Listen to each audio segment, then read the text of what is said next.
बात के लिए धन्यवाद देता हूं कि उन्होंने पटना एयरपोर्ट को बहुत ही चकाचक बना दिया है, चकाचक बना दिया है। सवाल पूछे। इसके लिए मैं धन्यवाद देते हुए कहना चाहूंगा, सवाल पूछे।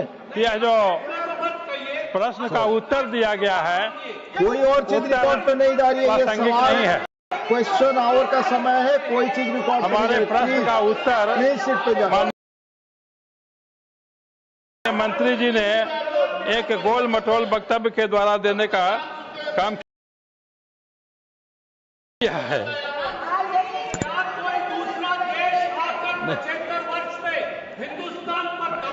मैं मंत्री जी से जानना चाहूंगा, मैंने 2 प्रश्न किए थे कि पटना एयरपोर्ट का अंतर्राष्ट्रीय हवाई अड्डा नाम क्यों है, जबकि वहां से कोई हवाई अंतर्राष्ट्रीय उड़ता नहीं है, और क्या कोई अंतर्राष्ट्रीय उड़ान वहां से शुरू करना चाहेंगे? तो इसका उत्तर नहीं है। मैं मंत्री जी से यही जानना चाह रहा हूं कि वहां से अंतर्राष्ट्रीय उड़ान कब तक से शुरू करना चाहेंगे? माननीय मंत्री जी, first supplementary. Sir, I understand that there is a requirement for running international operations from the Patna International Airport. And as such, sir, now the Patna airport is open to international operations because it is a customs notified airport. And they are open to fly to 5 SAARC countries and 10 ASEAN countries also under the open sky policy. But the issue is, sir, there is a fundamental problem with the Patna International Airport because of the shorter runway. Because of the shorter runway, there is a load penalty that applies to the aircraft, through which they are not able to run with operational efficiency and to carry the highest capacity. So that restricts the commercial viability of having these international operations. But there are alternative solutions that are being worked out. And whenever we see, sir, when we want the airline operators to operate these international, one is first having an air service agreement with those countries, having the points open so that the connectivity is there, the point of call is there between the 2 countries. On top of that, the airline operators look for commercial viability also. And here the problem of the commercial viability comes in because of the load penalty issue. And that is one reason we feel that is why the international operations are not there. But either with this, sir, now Beta, which is another airport with a longer runway, that is also coming into operations. And then under the budget, we have announced another greenfield airport also. So there are many solutions that are being worked out, because for us in the country, Bihar is one of the most priority regions. From on behalf of the central government also, I can say, sir, as early as possible, we are also working towards a solution so that Patna, not only Patna and other airports from Bihar also, let's say Gaya airport, the international operations increase from these airports. Second supplementary, Dr. Bhim Singh. माननीय मंत्री जी से मैं जानना चाहता हूं कि क्या private कंपनियों से ये वायबिलिटी का अध्ययन कराना चाहेंगे? मंत्री जी ने कहा कि वाणिज्यिक अध्ययन के आधार पर निर्णय लिया जाता है, तो मैं माननीय मंत्री जी से जानना चाहता हूं कि वाणिज्यिक अध्ययन कराना चाहेंगे, और कराना चाहेंगे तो कब तक? रनवे की लंबाई बढ़ाने के लिए क्या उपाय किए जा रहे हैं? माननीय मंत्री जी, sir, this expansion of runway issue has been going on for a long time, and we have tried every single bit. And land is a state subject, sir, and we have requested the state many times for expansion of the runway, requested for land. But there, if you see, on one side there is an existing railway line, and on the other side there is a historical clock tower, and there is also a geological park. So it is very, very difficult to obtain land in that area to expand the runway. And when it comes to commercial viability, sir, like I said, there is a penalty of 2 to 2.5 tons, and that is equal to 20 to 25 vacant seats. Now we have to run with 20 to 25 vacant seats to come under the load penalty. And if you look at the numbers, there are some numbers that the survey say. To Dammam, which is in Saudi Arabia, Patna, people traveling to Dammam is approximately 582 seats per week. And if you look at Dubai, it is 481 seats per week.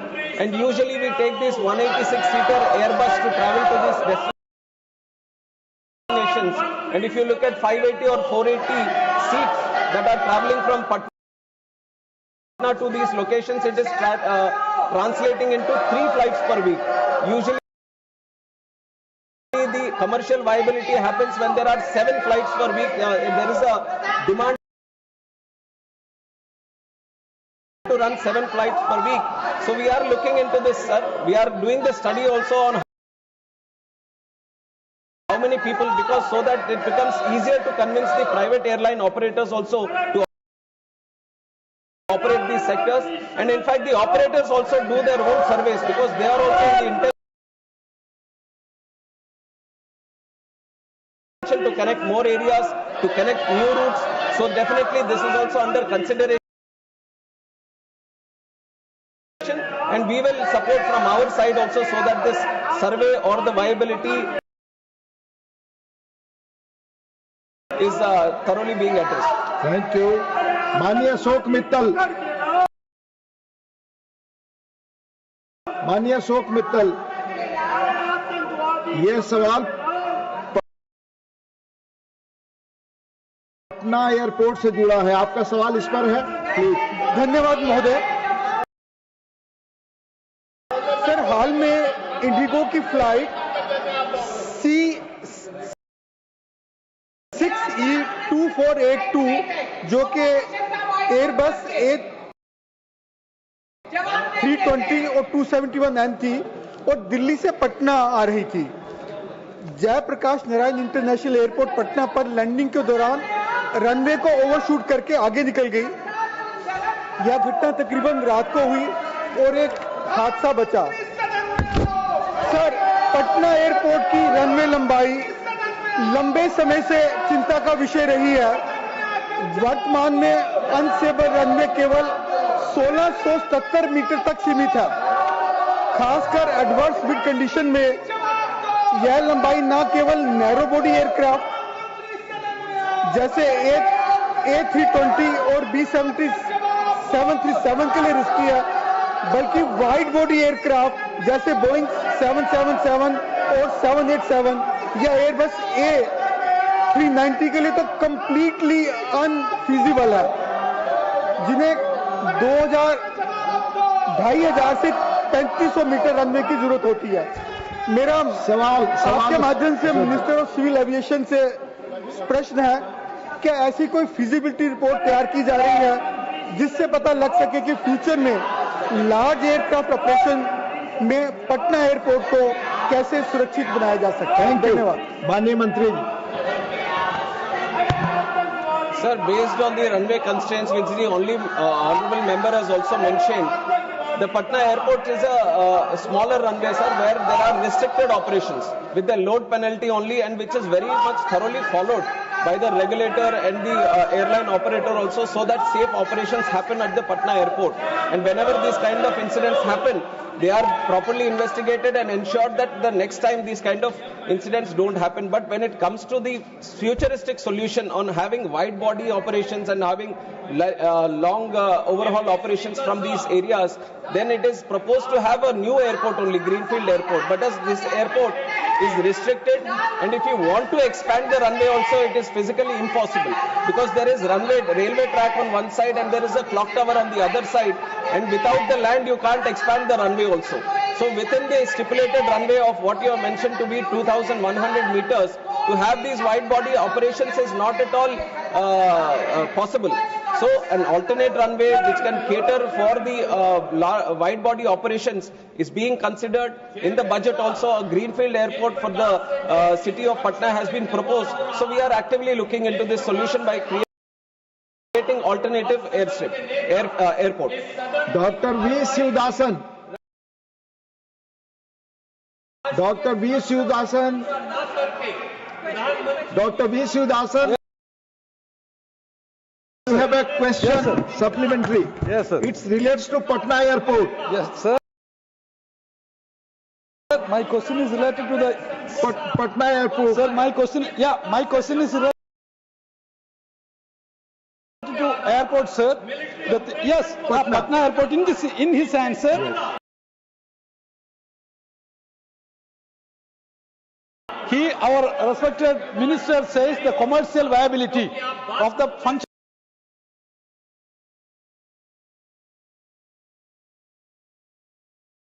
of airport. My question is, the commercial viability, the word commercial viability. In my hometown, one airport is there, Kannur Airport. There we have requested the government continuously, not only from our party and the parties and the government of Kerala requested the point of call status, but they are not ready to allow the point of call status. If the theory of commercial viability is there, then why they are not allowing the point of call status? I request Kannur Airport.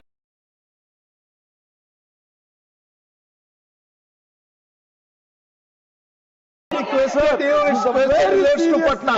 If I am expecting the answer from the considers he can reply. favorable answer I am expecting from the Please. government. Honorable member has been time and again requesting this point of call for Kannur Airport, sir. But if you had heard my answer, which I have answered before, I have mentioned that the first is to have the point of call in the air service agreement with that country. Only then the commercial viability comes into it. It's not the other way around, where the country works out the commercial viability and then looks at this. Let him reply. On Only the, ministers. On the specific issue, sir, Kerala is the only state where 3 airports already have point of call. 3 airports already have point of call, and this is the 4th airport which is coming for discussion. And there is an option for our Indian aircraft operators to fly from Kannur to any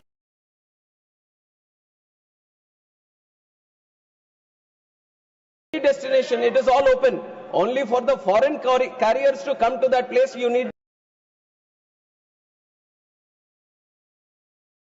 point of call. So there is no complete restriction as such that without point of call you can't travel internationally. You can, the Indian airline operators can travel to these destinations.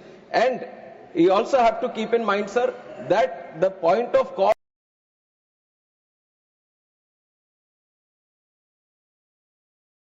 is given between the geopolitical relations is also taken into account between these two countries. And you have to see that India has so many airports now, you can't open all the airports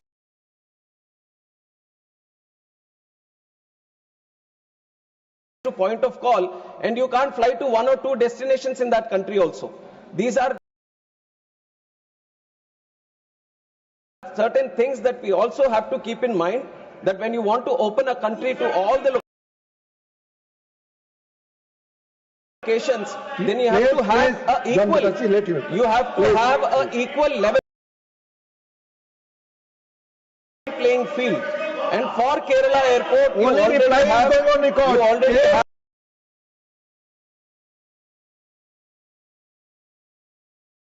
3 points of call. And definitely if the time arises and if the need arises and if both the countries agree, then we will keep it as a point of call. Thank you. Last supplementary on question number 1.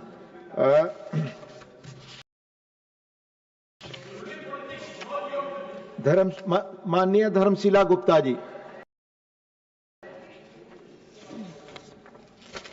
आपका आभार आदरणीय उपाध्यक्ष महोदय। गुजरात के सूरत और अहमदाबाद जैसे मुख्य शहरों में हमारे बिहार के लाखों निवासी नौकरी और व्यापार के लिए गुजरात में बसे हुए हैं। जिनमें से अधिकांश का परिवार बिहार में ही रहते हैं।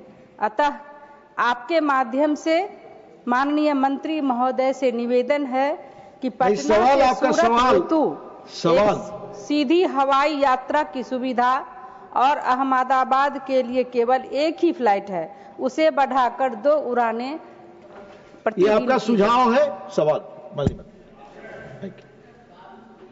Noted, sir. We will forward it to the airlines. Thank you. So now we move to question number 2. माननीय श्री अशोक राव शंकर राव चौहान, माननीय मंत्री जी. Question number 2. Yes. First supplementary, माननीय अशोक राव शंकर राव चौहान जी. First supplementary. Honorable Chairman, sir, the incident involving the London-bound Air India flight in Ahmedabad is extremely serious, and it is imperative to determine the exact causes of this incident to ensure passenger safety. What caused the fuel supply to the engines cut off is an issue which still remains unresolved.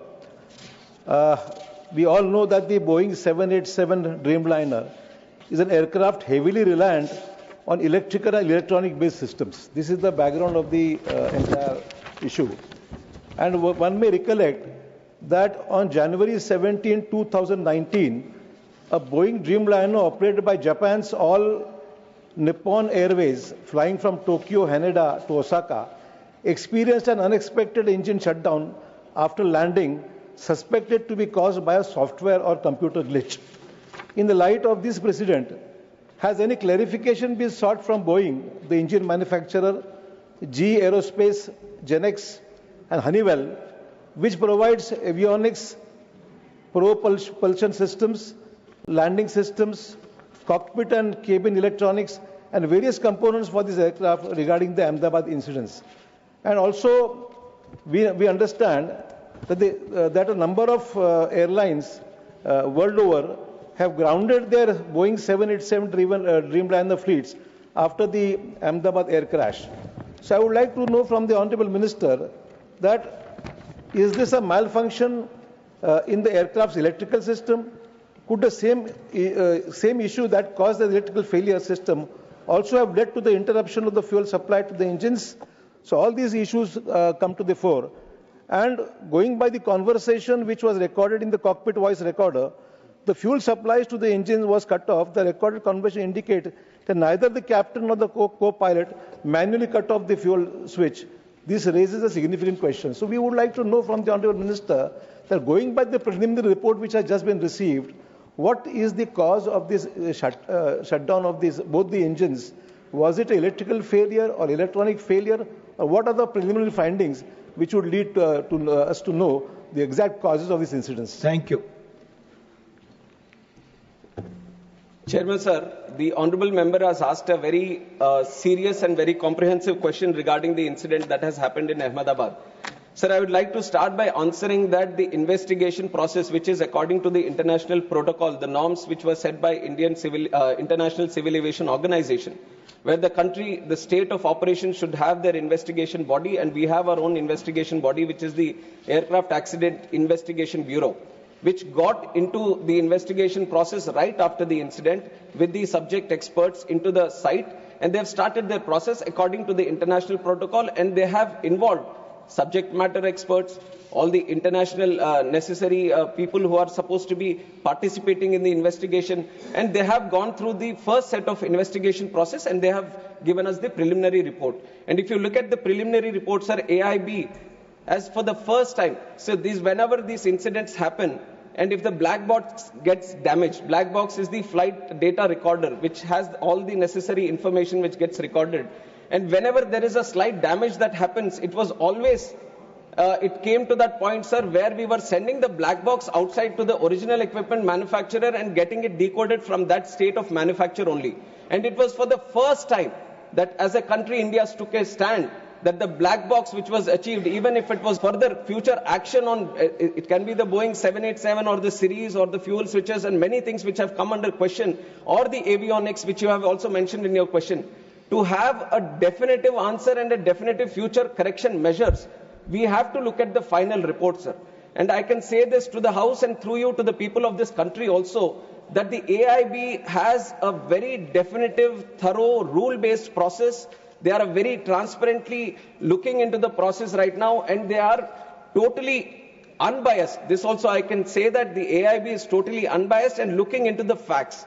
Now there can be many questions also. I have seen multiple articles myself. I have seen multiple articles not only by the Indian media but also the Western media trying to promote their own narrative, their own viewpoint, their own kind of consideration. But I have to tell you that the way we are seeing the investigation is through the facts. We want to stand by the truth.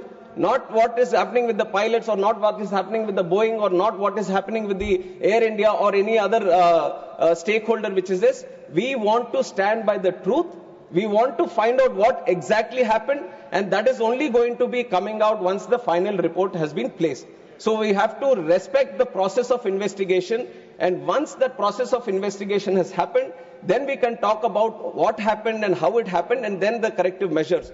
If we talk about the other incidents that would have happened before, let it be the Air Nippon, Japanese Airways or any other airways for that fact, every time any incident happens in any country, then the same process is followed, where the investigation body gets into the process of investigation, and once the thorough investigation is done and the final report is placed, only then the corrective measures to all these countries and all these airline operators and all the regulators is sent so that the corrective action is being done. And this has happened in the previous incidences also. Wherever there was any incident happened, whenever there was a mandatory suggestive correction measures that were supposed to be done through the international protocol, it is mandatory for every state regulator to follow these and every airline operator to follow these. And we have thoroughly, without any negligence, we have thoroughly followed all the corrective and suggestive measures from the ICAO international protocol. Thank you. Second supplementary. Chairman, sir, as we are all aware that the DGCA is the cornerstone of aviation safety in our country. But as we know, that in spite of these serious incidents which have taken place in our country at this Ahmedabad incidents or the earlier whatever accidents have taken place, the DGCA is functioning at 50% of its sanctioned strength, technical strength. It's a very serious issue. I'd like to know from the Honorable Minister whether the government acknowledges this acute shortage in technical personnel within the DGCA, and what urgent and time-bound steps are being taken to fill these critical vacancies so that the regulator is fully equipped to safeguard the lives of lakhs of passengers who rely on air travel every day. Thank you. Sir, we all know the kind of progress civil aviation took in the last 10 years, and I have also been time and again talking about the tremendous numbers depicting the growth that we have seen in the country, right, in the number of aircrafts or the passengers that travel through who prefer air travel